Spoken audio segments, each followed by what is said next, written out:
first thing we're going to be talking about that was incredible from the night? Paul Heyman starts off SmackDown,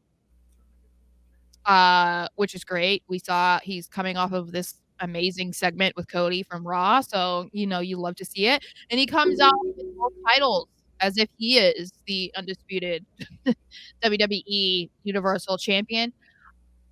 But before we even get into anything he has to say, because we've talked about this a bunch of times, Roman was not on Raw. Paul Heyman coming out with both titles was a clear indication that Roman was also not on SmackDown. How do you feel about Roman consistently still missing Raws and SmackDowns? Okay, before I was on the side of this is ridiculous, we need a champion, all this. Mm-hmm. At this point, I understand why, because it's leading to the loss.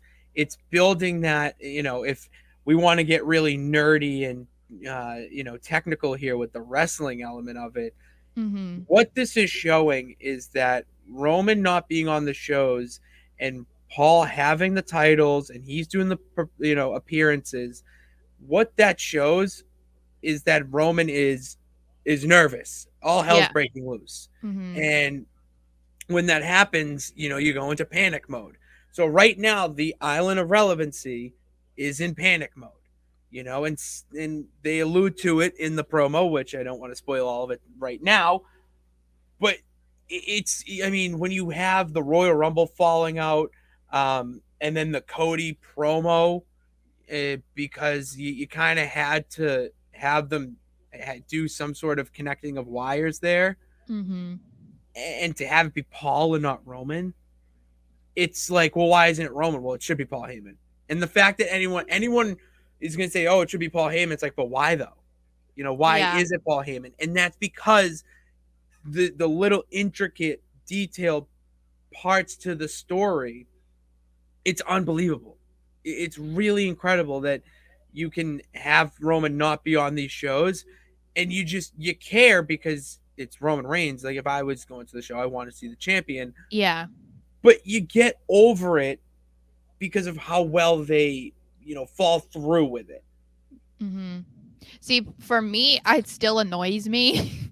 And it's like, not just, I feel like in a way it's because I do have that old school mentality where it's like, if you're champion, then I feel like you should be on every show. And if you're double champion, you should probably be doing both shows. Like, but I know that, he's been champion for like 3 years or whatever it is at this point. So he's not going to be on both Raw and SmackDown. I think that would be a little ridiculous for that long of a time. But I do hope that we see it more after Elimination Chamber, especially because he's going to be, setting up a match to have with Cody at Mania. So I would hate for there to be not that many interactions between the two leading up, because it's like 2 months that they have to fill almost between Elimination Chamber and Mania. So it's like, we have to see you on Raw. Like, we kind of have to. And we're going to have to see him on SmackDown too, just depending on how this whole feud goes with what we think is going to be Sami and Kevin versus the Usos, because we were wrong in our prediction thinking that they were going to lose the SmackDown titles on SmackDown. Thank God, if we're being honest, I'm so glad they didn't lose. Oh yeah, just because of who they would have lost to. I that's it. And that's not a prediction. That's a spoiler. Yes, it is. That is. And that's how we bring it back. Oh, they make that into a shirt, dude. How do they not make it into a shirt yet? That's not a shirt. I don't think so. It's. I don't know.